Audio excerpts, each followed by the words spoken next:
आज के इस सभा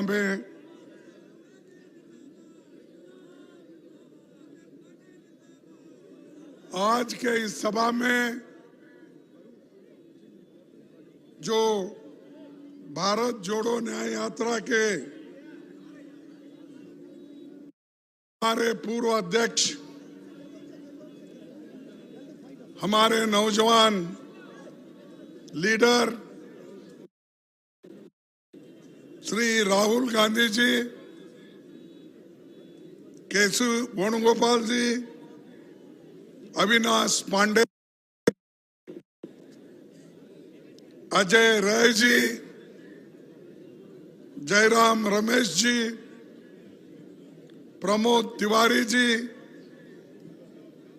आराधना मिश्रा सीएलपी लीडर, इमरान प्रताप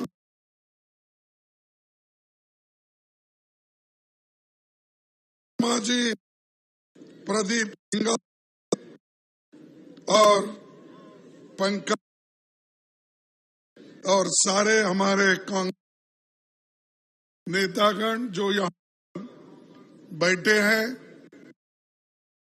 खासकर जो हमारे पास भारत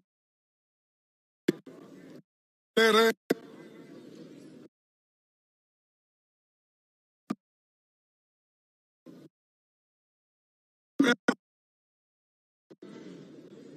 भाई, किसान भाइयों और मीडिया के दोस्तों, आज अमेठी में हो रही इस जनसभा में आप सभी लोगों का मैं हार्दिक स्वागत करता हूं। अमेठी को पूरी दुनिया जानती है, अमेठी को पूरा दुनिया जानती है। हर देशवासी को अमेठी पर गर्व है, क्योंकि ये हम सबके प्यारे पूर्व प्रधानमंत्री स्वर्गीय राजीव गांधी जी, पूर्व अध्यक्ष सोनिया गांधी जी और राहुल गांधी जी की सेवा साधना की ये धरती है।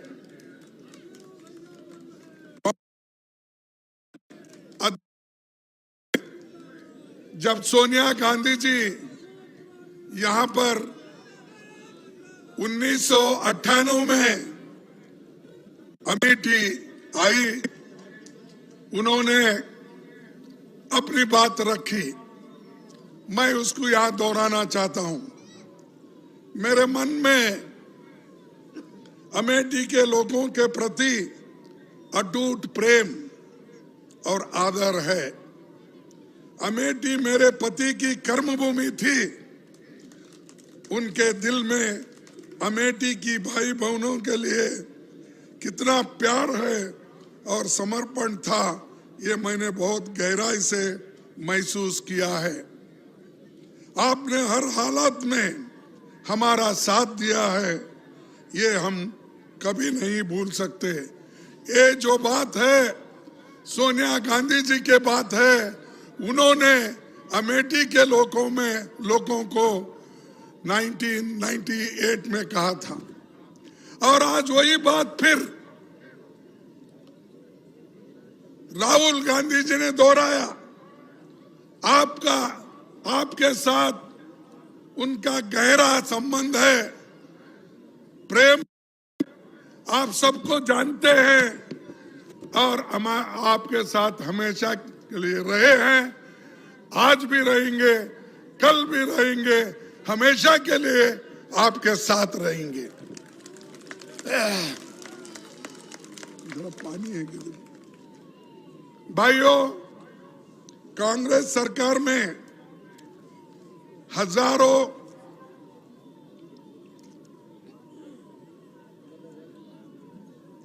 हजारों करोड़ के प्रोजेक्ट्स यहां पर आए, अप्रूव हुए, लेकिन ज्यादातर प्रोजेक्ट्स अटके रहे। वो मोदी शुरू में आके ये भाषण देते थे, अरे कांग्रेस में हमेशा अटकता है, झटकता है, पटकता है, ये कहते थे। मैं पूछता हूं, आज जो प्रोजेक्ट्स यूपीए सरकार में सोनिया गांधी के पीरियड में जो थे, वो प्रोजेक्ट्स आज क्यों नहीं हो रहे? वो काम क्यों चालू नहीं हो रहे? क्योंकि यूपी के लोगों में खास अमेठी पर और रायबरेली पे वो काम नहीं करना चाहते हैं।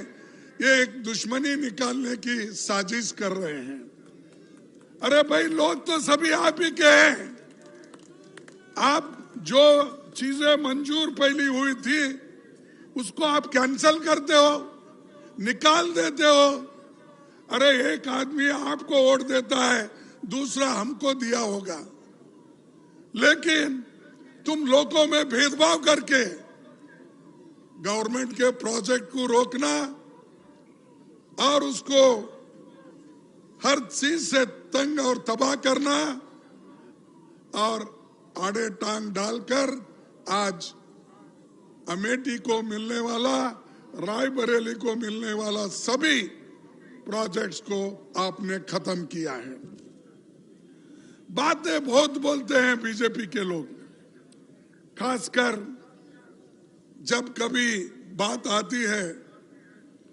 मैं ये कहूंगा कि मेगा फूड पार्क का एक प्रोजेक्ट था जिससे किसानों के लाखों लोगों का उसका फायदा होता था, लेकिन उसके बारे में उन्होंने रोक डाला।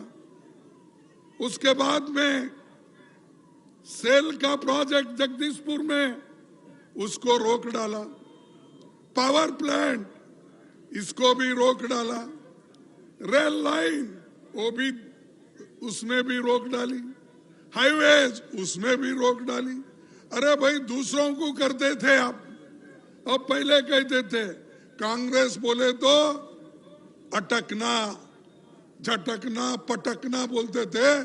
तुम क्या कर रहे मोदी जी? और आपके शिष्य आकर यहाँ क्या कर रहे हैं? वही अटकाने का काम कर रहे हैं। याद रखो, अगर ऐसा ही आप करते गए, जनता एक दिन आपको पटकेगी। तुम हमको पटकाने की कोशिश कर रहे हो, हमको झटका देने की कोशिश कर रहे हैं, वही एक दिन आपको भी आएगा। झटकना, पटकना, लटकना, ये आपको भी आएगा। तो भाइयों, मैं आपसे यही कहूंगा, जो एक डेवलपमेंट का दौर था वो कांग्रेस का था, यूपीए सरकार का था। इससे पहले इंदिरा गांधी जी ने, राजीव गांधी जी ने, जवाहरलाल नेहरू जी ने, लाल बहादुर शास्त्री जी ने जो देश को एक आज मदद दी थी, वो नहीं मिली।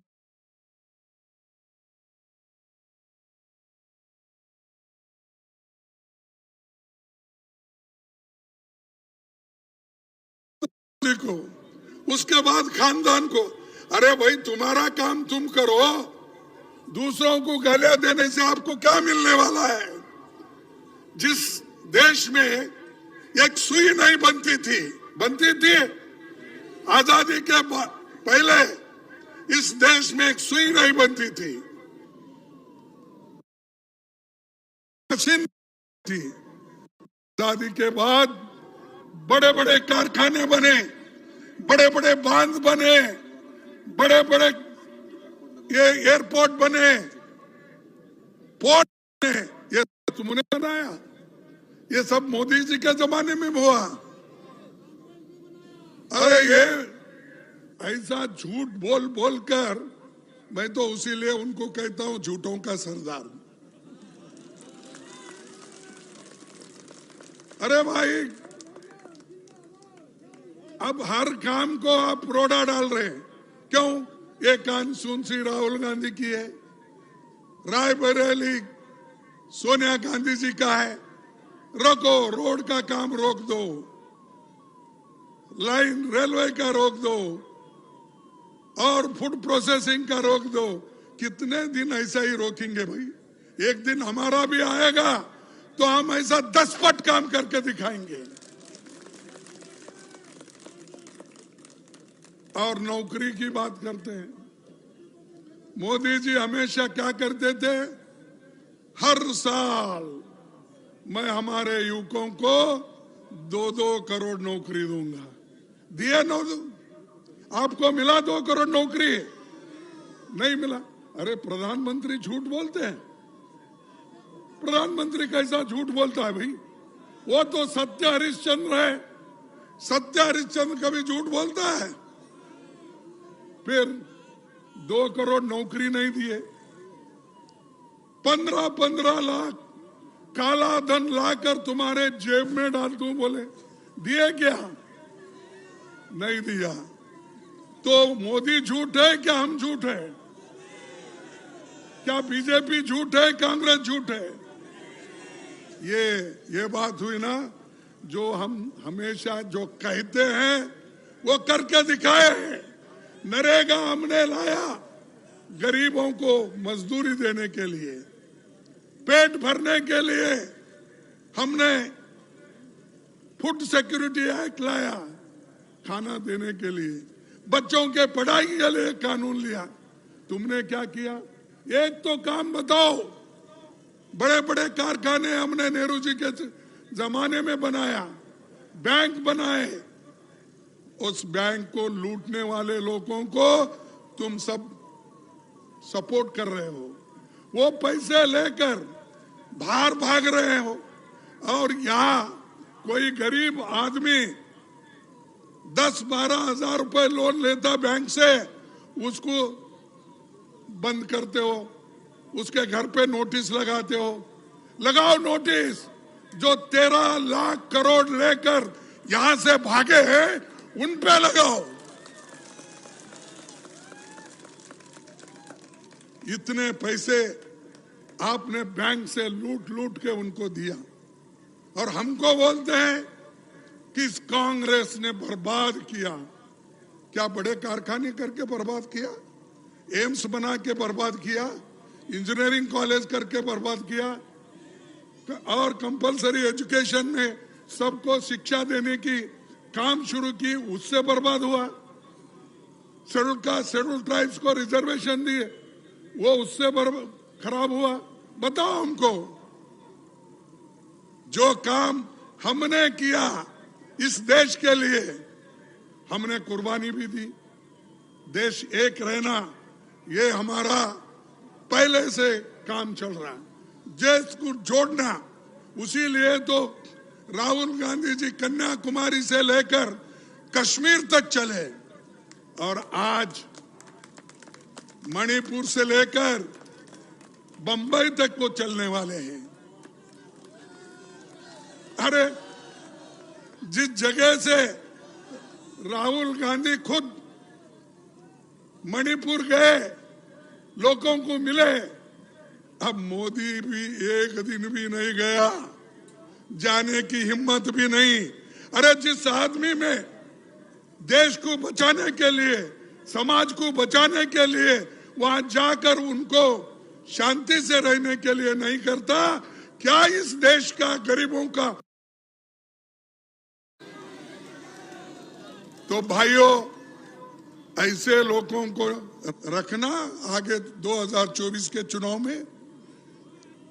ऐसे लोगों को आप वोट देंगे, उनके चेलों को वोट देंगे, उनके चपाटों को वोट देंगे?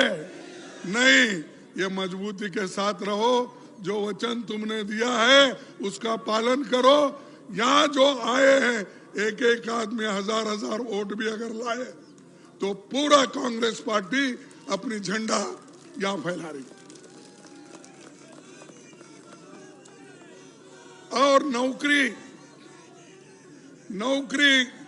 सुनो भाई, सुनो। अरे जोश में होश मत खो भाई, जरा सुनो भाइयों। ये लोग बोलते थे, एम्प्लॉयमेंट की बात करते थे।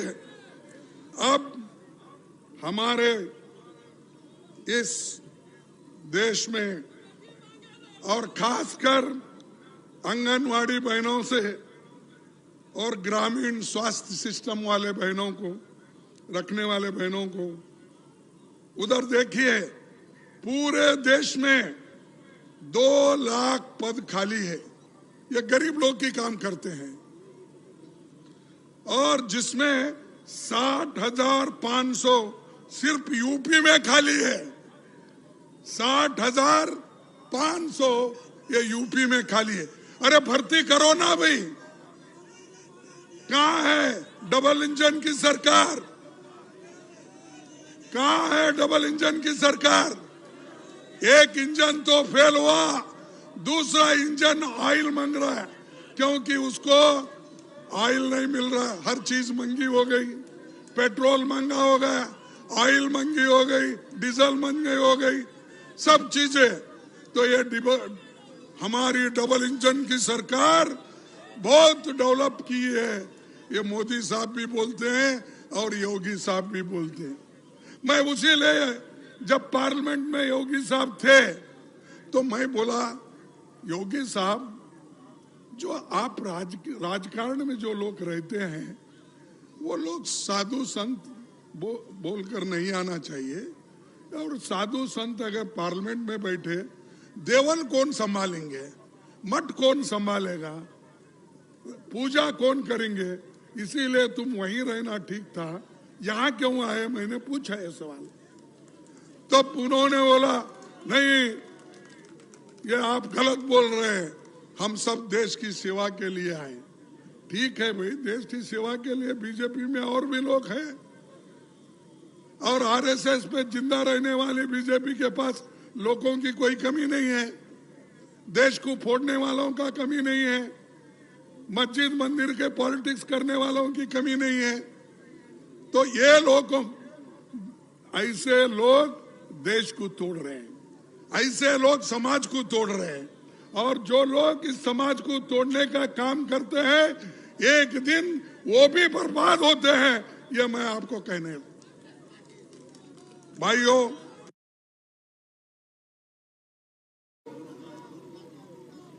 दस साल ये सरकार में है। सरकारी नौकरी में कितने जगह खाली है? 30 लाख वैकेंसीज है। 30 लाख रेलवे में, पोस्ट में, सेंट्रल स्कूल्स में, केंद्रीय विद्यालय में, एकलव्य स्कूल में 30 लाख। क्यों नहीं भर्ती कर रहे भाई? इसीलिए भर्ती नहीं कर रहे, उसमें सब रिजर्वेशन के SC, ST, OBC के लोग आते हैं। 15 लाख लोगों को, शेड्यूल कास्ट के लोगों को नौकरी मिलती है, शेड्यूल ट्राइब को मिलती है, बैकवर्ड को मिलती है। इसीलिए ये भर्ती नहीं करना चाहते हैं। अगर भर्ती हो गया, वो अभिमान से, स्वाभिमान से जी सकते हैं एक परमानेंट नौकरी लेकर, लेकिन वो नहीं चाहते क्योंकि ये गुलामी में ही रहना चाहिए और गुलाम बन के ही रहना चाहिए। ये उनका मंशा है और हम लोगों को सिखाते हैं देशभक्ति। अरे देशभक्ति हमारे पास जितनी है, हमने कितनी कुव्वत लगा के, अपना पूरा कोशिश करके, गांधी जी से लेकर जवाहरलाल नेहरू से लेकर सभी ने जेल में गया और आजादी हासिल की। हमारे बड़े बड़े नेता जैसा अब्दुल कलाम आजाद है, वल्लभ भाई पटेल है, सभी ने, वही कौन से हैं? कल लीडर यहाँ आके भाषण करता है, कितने लोग उनके जेल में गए थे। मेरे लोग क्विट इंडिया मूवमेंट में 10,000 लोग मर गए। 10,000 लोगों के ऊपर गोली भी चली, कहीं कहीं मरा, कहीं मरा। तुम्हारे पास कौन मरे भाई? बताओ, उसकी एक लिस्ट तो बताओ। नहीं, जो हम कर रहे हैं, हम किए हैं, और जो आजादी दिलाए, तुम आकर उसके ऊपर बैठे हो गद्दी पे, तुमको मालूम नहीं हमारी चिंता क्या थी, कितने परेशान हमारे लोग थे, कितने लड़े, कितने लोग अपने स्कूल छोड़े, कितने लोग अपनी खेती छोड़ी, कारोबार छोड़ा, देश के लिए छोड़ा। और तुम क्या कर रहे हो? तुम एक एक को लाके गरीबों का पैसा उनके हाथ में दे रहे हो। जैसा कि राहुल जी ने अभी कहा, देश में चंद लोग ही ऐसे हैं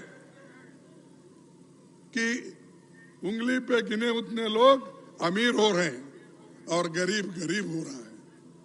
आप महसूस नहीं कर रहे कि इतने गरीब हो रहे हैं, पूछो मत। गरीब आज इतना इन्फ्लेशन से यानी महंगाई से परेशान है, एम्प्लॉयमेंट नहीं है, बच्चों के पढ़ाई के लिए पैसे नहीं है,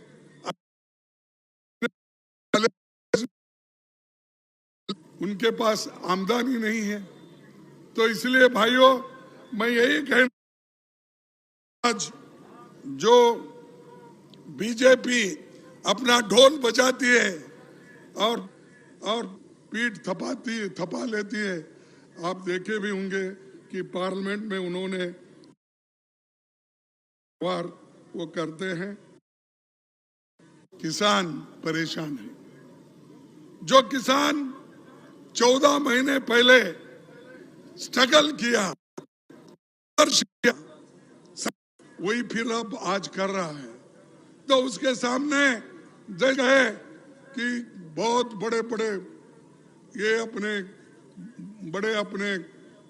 ये दीवार बंद कर, किले लगाकर आज लोगों को, उन किसानों का रास्ता रोका जा रहा है। अगर आप डेमोक्रेसी में विश्वास रखते हैं, क्या आप नहीं, जो लोग कष्ट में हैं तो उनको मिलने के लिए भी तैयार नहीं? डरता तो है, लेकिन आपकी यूनिटी रहे तो और भी डरता है और बीजेपी मरता है। भाइयों, उन्होंने किसानों पे टैक्स, खाने पीने के चीजों पे टैक्स, और आपको मालूम नहीं तो छोटे छोटे चीजों पे भी जीएसटी लगा के तंग कर दिया है। तो इसीलिए हमको लड़ना है। और ये अमीर को जो इन्होंने सब्सिडी दे रहे हैं, बड़े बड़े कंपनियों को वो सब्सिडी दे और गरीबों की सब्सिडी छीन ले रहे हैं। और ट्रैक्टर, उसके बाद में हमारे जो फर्टिलाइजर, ऐसे विषयों पर टैक्स डाल के लोगों को इधर एक तरफ से तंग कर रहे हैं।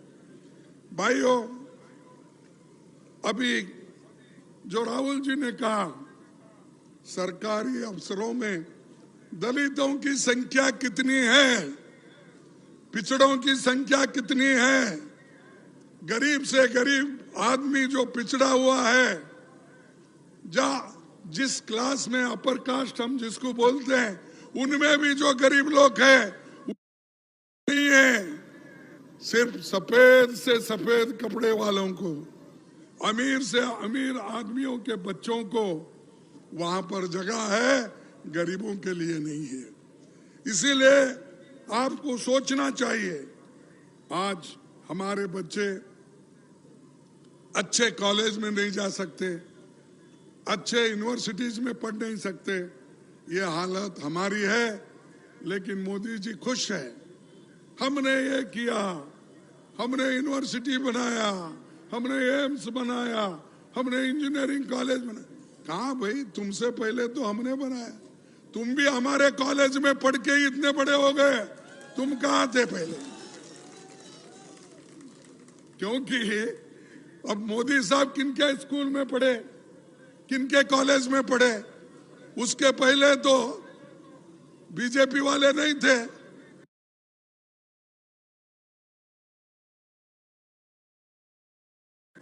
ये लोग वही स्कूल के लिए, ये लोग एक ही स्कूल खोलते थे कि देश तोड़ने के लिए, डिवाइड करने के लिए क्या काम करना चाहिए, ये ट्रेनिंग आरएसएस को देते थे। आज भी दे रहे हैं। तो ऐसे ऐसे जिस स्कूल में आप पढ़े, जिस इंजीनियरिंग स्कूल में आप पढ़ के आगे आए, उनको ही गालियां देते सुबह से शाम तक।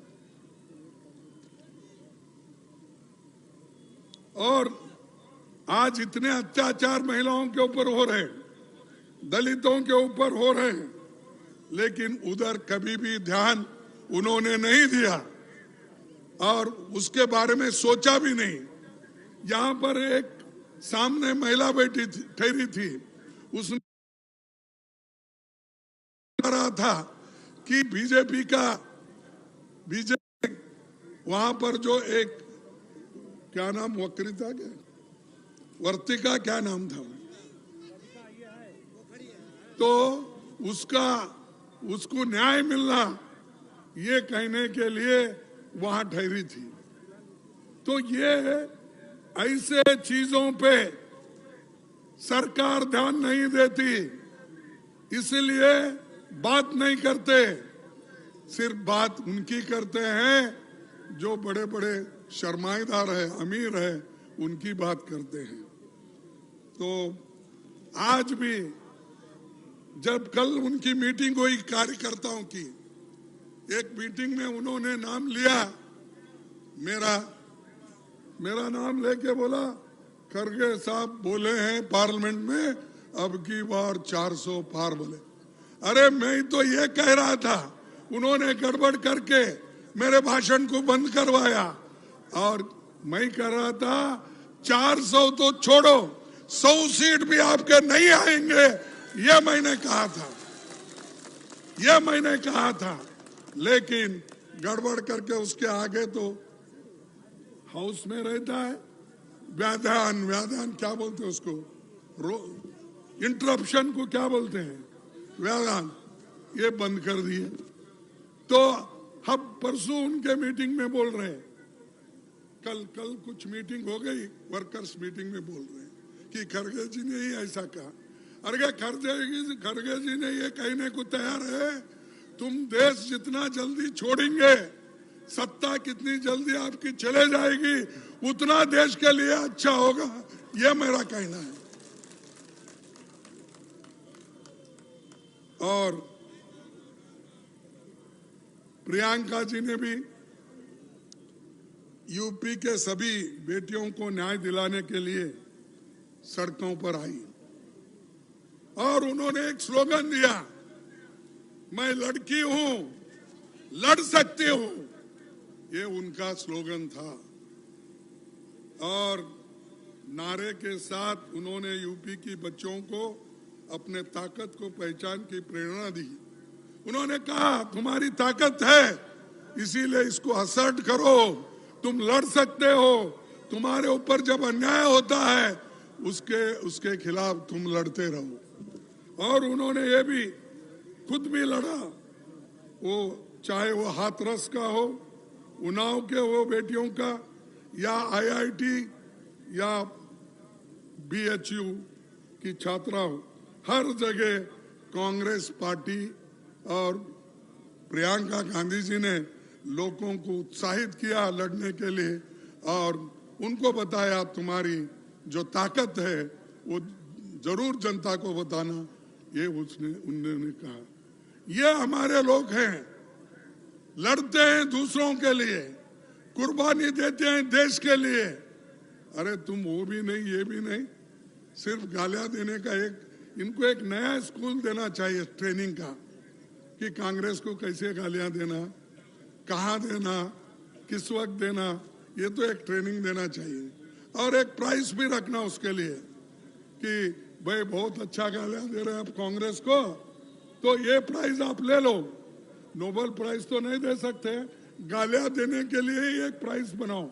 आप सब लोग चंदा इकट्ठा करो, मैं एक तैयार करता हूं उनको देने के लिए। भाइयों, ये जो, और हम ये बात रखने की कोशिश करते हैं, कहां पर, संसद में हमारे माइक एकदम बंद होते हैं। मैं तो जब उठता हूं नीचे, एकदम ऐसा खुज्जी से उठा उठने के बाद सर बोलते ही मेरे माइक बंद होता है। 146 सांसदों को सस्पेंड किया, हमारे डिप्टी लीडर भी यही है, मालूम है 146 लोगों को सस्पेंड किया। क्या कसूर था उनका? वो ये पूछ रहे थे कि भाई इस कानून में जो चर्चा करना है उसको सदन के सामने ट्रांसपेरेंट तरीके से आप चर्चा करना चाहिए, लेकिन उन्होंने करने नहीं दिया। 146 लोगों को सदन के बाहर डाल दिया। कोई घर में था, कोई अपने गांव में था, कोई कुछ बोला भी नहीं, उनको भी सस्पेंड किया। ये क्या की डेमोक्रेसी है? ये कौन सा है? क्या आप डिक्टेटर हो? खैर डिक्टेटर तो बनना चाहते हो, उसीलिए मैं कहूंगा इस बार अगर मोदी चुन के आया तो इस देश में डेमोक्रेसी नहीं रहेगी, ये मेरा कहना है। क्योंकि अभी उन्होंने हर डेमोक्रेटिक इंस्टीट्यूट को, ऑटोनोमस बॉडीज को खत्म किया है। सिर्फ 2 हथियार उन्होंने रख लिया, एक ईडी, एक इनकम टैक्स। अरे वो हथियार हमारे कांग्रेस पार्टी के ऊपर भी चला रहा है। मेरे पूरे अकाउंट बंद हो गए, मेरा जो पैसा था पार्टी का वो अकाउंट उन्होंने बंद करवाया बैंक को बोल के। क्यों? हजारों करोड़ रुपए आपने बड़े बड़े कॉरपोरेट लोगों से लिए, वो चलता है, लेकिन हमारे पास 100-150 करोड़ है तो उसका अकाउंट बंद कर देते हो। ये डेमोक्रेसी है, ये लोकतंत्र है, ये प्रजातंत्र है। अरे संविधान के तहत चलो। इस संविधान को डॉक्टर बाबा साहब अम्बेडकर ने बनाया है और इस संविधान चले गया, तुमको कुछ नहीं मिलने वाला। चाहे किसी जाति के लोग हो, महिलाओं को अगर हक मिला वो संविधान के बाद ही मिला, संविधान के पहले हक था किसी को? यहां बैठे हुए लोगों को जवाहरलाल नेहरू जी ने लोकतंत्र इस यहां पर स्थापित किया और बाबा साहब अम्बेडकर ने इस देश की संविधान को बनाया।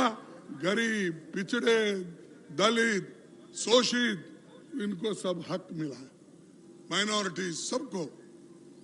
तो उसको भी खत्म करने का, संविधान बदलने का उनका मंशा है।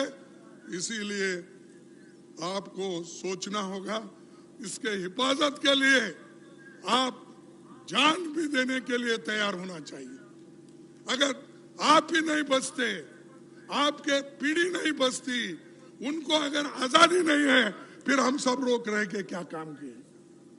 जो आजादी हमको मिली है उसको भी बचाना, लोकतंत्र को बचाना और संविधान को भी बचाना। तो भाइयों, मैं आपको यही कहूंगा, और यहां तक कि उन्होंने सिर्फ हमारे को ही सताया नहीं, राहुल जी के मेंबरशिप को रद्द कर दिया। राहुल जी का जो पार्लियामेंट मेंबरशिप था उसको भी रद्द किया। खैर हम कोर्ट में गए, वो बात और है। ये ऐसी चीजें करते हैं, शायद ही दुनिया के किसी लोकतंत्र में नहीं होता। लड़ते हैं, उसूलों के लड़ते हैं, आइडियोलॉजी पे लड़ते हैं। तुम्हारी कौन सी है? राहुल जी के सदस्यता को बंद करना?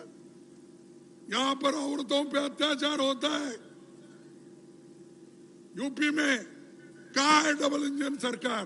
कहां सो रही है? और बात बहुत करते हैं। तो इसीलिए मैं कभी कभी कहता हूं, मुख में राम बगल में छुरी, ये मत रखो। आप हमेशा जैसा बोलते हो वैसा चलते रहो, लेकिन बगल में छुरी लेके राम राम बोले तो भगवान भी तुम्हारे को माफ नहीं करेगा।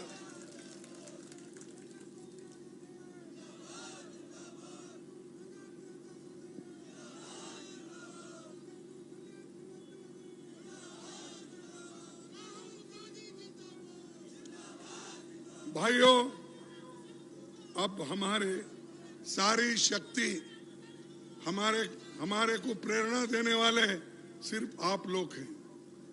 तुम्हारी शक्ति हमारे लिए एक बहुत बड़ा एक ऑक्सीजन है। अगर आप मुंह मोड़ लिए तो तुम भी खत्म, हम भी खत्म। सिर्फ वो अकेला फिरते रहेगा। मोदी जी वो बोलते रहेंगे, कभी यूए में, कभी अमेरिका में, कई लंदन में, कई कोरिया में, कई जापान में। मैं समझता हूं जितना प्राइम मिनिस्टर बन के उन्होंने दुनिया के चक्कर लगा देशों के, कोई प्राइम मिनिस्टर नहीं गया। और हासिल क्या हुआ वहां से? कोई बड़े कारखाने आए नहीं, सिर्फ लाए, कहीं गए, पाकिस्तान गए, किसी के गले लगा लिए, और चाइना के आदमी को बुलाए प्राइम मिनिस्टर को, उसको झूले पे बिठाए, यही काम करते गए और वो लोग इनके खिलाफ होते गए। चाइना हमारा जगह कब्जा कर लिया है, तो आप वो पहले छुड़ाओ भाई, वो जमीन छुड़ाओ, फिर बाद में झूले में बैठो। इधर झूले में बैठते हो लेकिन हमारी जमीन खिसकती जा रही है।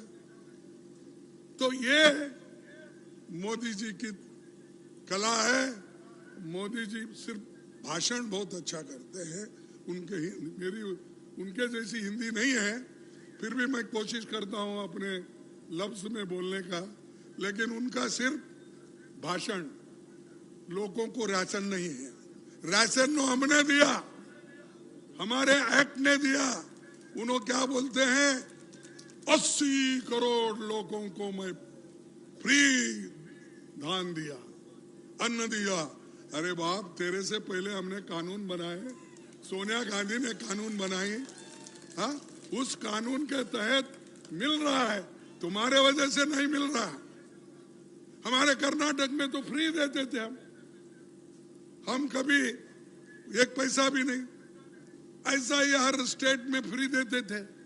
अब इन्होंने नया एक निकाले, 5 केजी देके मैं 80 करोड़ लोगों को दे रहा।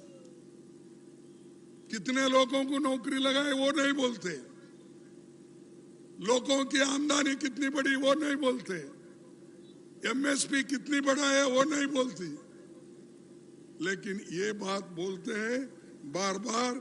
इसीलिए मैं ज्यादा आपको और यहाँ बिठाना नहीं चाहता। जो राहुल जी के 5 प्रोग्राम है, युवाओं को, बेरोजगार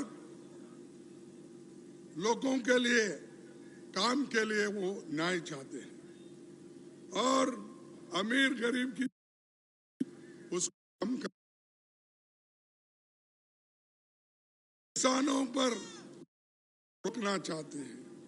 देश के कारखाने, हवाई अड्डे जो बेच के खा रहे, उसको रोकने के लिए ये सब न्याय यात्रा चल रहा है। और समाज में जो नफरत फैल रहा है उसका उन्होंने जोरदार अपने भाषण में भी कहा, और ये 400-500 बोल रहे, लेकिन सत्ता, अब वो बोल रहे 400 पार ना, अब की बार सत्ता से पार, तो इसीलिए पार। तो इसीलिए मैं कहूंगा, और इससे ज्यादा ना कहते हुए मैं एक आखिरी, अरे बैठो भाई, 1 मिनट पानी की नहीं पियो। मैं आखिरी एक बात कह के मेरा भाषण समाप्त करता हूं। अगर तलाश करे कोई मिल ही जाएगा, अगर तलाश करे कोई मिल ही जाएगा, मगर तुम्हारी तरह कौन हमको चाहेगा। अगर तलाश करे कोई मिल ही जाएगा, अगर तुम्हारी तरह कौन हमको चाहेगा। यही अमेठी के लोग बोलते हैं, यही अमेठी के लोग बोलते हैं, यही अमेठी के लोग बोलते हैं। तो इसलिए भाइयों, आपके चाहते यहाँ है। और कोई तो मिलता, कोई तो एमपी होता, कोई तो कुछ करता, लेकिन ऐसा आदमी, ऐसा इंसान कौन मिलेगा, कहाँ मिलेगा। तो ये इतना कह के मैं अपने बात को खत्म करता हूं और मैं 3 स्लोगन लगाऊंगा। 3, अरे चुप बैठो, 3 स्लोगन लगाऊंगा। जय हिंद, जय हिंद, जय हिंद, जय कांग्रेस, जय कांग्रेस, जय कांग्रेस। आखिरी में कहूंगा जय भीम, जय भीम। ये मैं इसलिए कह रहा हूं, जो संविधान बनाया है उस व्यक्ति को इस देश में अपमान नहीं होना, वो संविधान सुरक्षित रहना, इसलिए मैं ये बात कह रहा हूं। आपको सबको नमस्कार, धन्यवाद। अब मैं सेवा दल के साथी को स्मृति